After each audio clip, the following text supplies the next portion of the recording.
그러니까 우리나라가 이런 정신과적인 위기에 대처하는 방법이 입원하냐 안 하냐 두 가지 방법밖에 없는 것 같아요. 사실 그렇죠.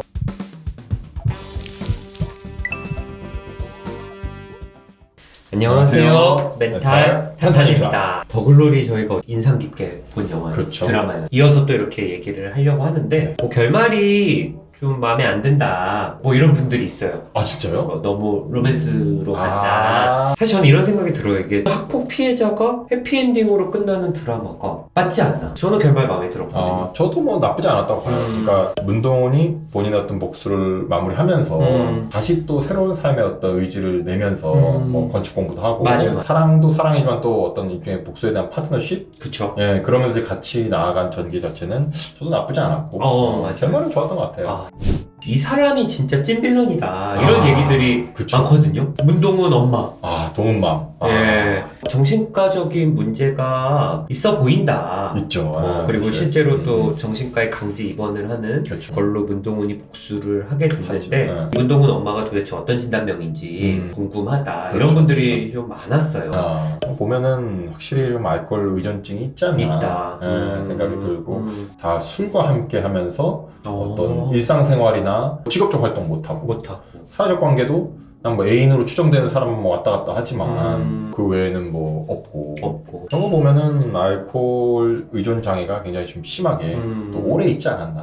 그러니까 일단 술도 조절 안 될 정도로 계속 마시고 그렇죠. 여러 가지 문제가 발생하니까 맞아요. 이거는 이제 알코올 사용 장애로 보여지기는 하네요. 어떻게 보면 맞아요.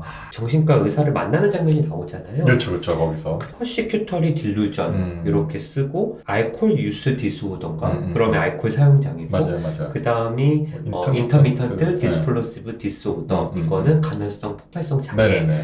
퍼시큐터리 딜루전은 사실 이게 뭔지 피해망상이라는 게 보통 우리가 조현병이나 이런 경우에서 많이 언급되는 경우인데 의사랑 면담할 때 나는 뭐 잘못한 거 없다, 강제로 억지로 입원시키는 거다 뭐 이런 멘트들이 있었잖아요. 맞아요. 그런 걸 보면서 의사 선생님이 그렇게 쓰신 것 같고 황폐화, 즉 이제 오랜 기간 동안 알코올을 마심으로써 이제 인지 기능이 고장나는 거죠. 쉽게 말해서. 맞아요. 실제로 어떤 의심하고 그 의심에 따라서 폭력적으로 또 변하고. 퍼시큐터리 딜루전 자체는 진단명이라기보다는 증상이죠. 의사가 쭉 면담했을 때 이 사람 피해망상이 있다. 망상이 있는 경우는 입원 케이스인 경우가 많잖아요. 그렇죠. 상대방이나 본인을 해칠 수 있기 때문에 위험할 수 있기 때문에 맞아요. 그리고 저는 그 생각도 해봤는 게 알코올 금단으로 인한 망상일 수도 있지 않을까. 그렇죠. 끊었을 때 뭐 손을 딸리거나 이런 걸로만 이제 금단 증상을 생각하는 분들이 있는데 맞아요. 헛것이 좀 보인다거나 그렇죠. 뭐 환청이 들린다거나 맞아요.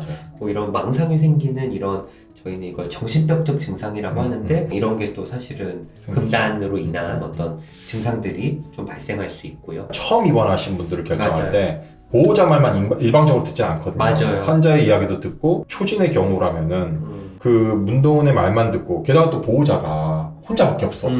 두 명도 아니고 사실 그런 상황에서는 알코올 때문이 아니면은 이 사람 말대로면 약간 그런 간헐성 폭발성 장애로 볼 수도 있지 않을까.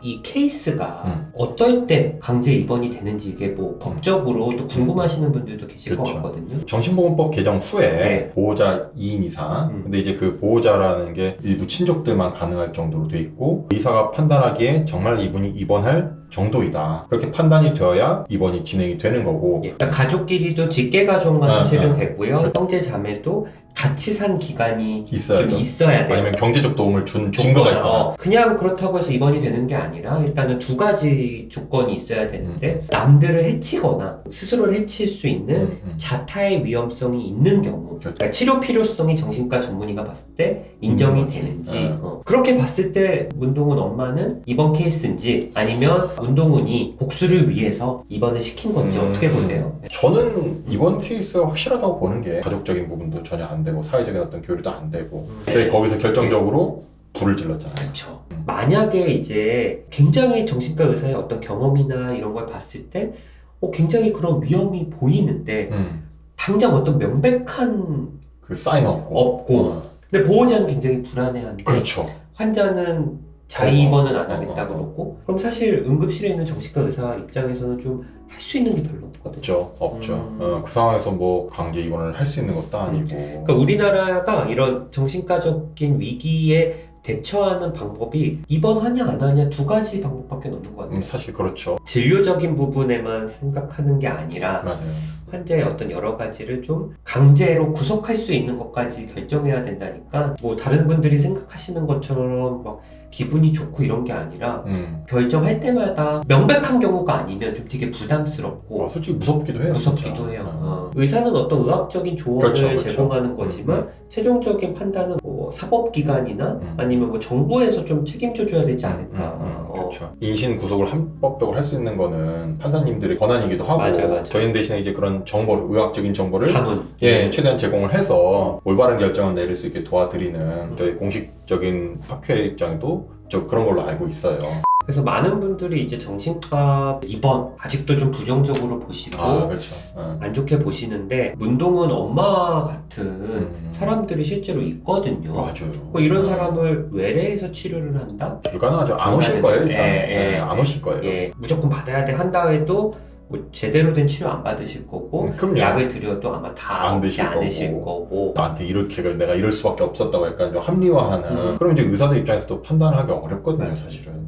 입원 병동이 있는 정신과는 좀 되게 안 좋은 인식 예, 그런 생각들이 많은데 그래서 그런지 최근 몇 년 동안 정신과 병동이 3,000병상 정도 줄어서 입원할 곳이 없어서 막 환자들이 대여섯 시간 걸려서 어딜 가고 그렇죠. 왜냐면 막 몇천 병상 있는 대학병원도 정신과 병동이 20, 30개밖에 네, 없거든요. 맞아요. 점점점 정부에서도 이제 병원을 없애는 탈원화 정책을 좀 하고 있는데 대안이 없으니까 그러니까요. 병동은 점점 없어지고 없애는 분위기고 시스템은 점점 엄격하게 까다롭게 가는데 이렇다 보니까 대안도 좀 마련해야 되지 않을까라는 생각이 들어요. 저도 얼마 전에 환자분 입원을 권유를 드렸는데 갈 곳이 없다. 서울 시내에서 맞아, 진짜 맞아. 갈 곳이 없다. 맞아. 대학병원은 진료가 너무 밀려있고 맞아요. 조금 더 외곽으로 가야 되는데 이게 말이 외곽이지 사실 서울에서 뭐 몇 시간 걸리는 그러니까요. 과정이니까 이거는 정말 좀 우리가 좀 해결을 해야 되는 부분이 아닌가. 그렇죠. 특히 코로나 이후로 또 정신과 병동이 더 이렇게 좀 운영이 좀 어려워지는 곳들이 많아지면서 병동이 많이 줄었는데 큰 문제인 부분이 있는 것 같아요.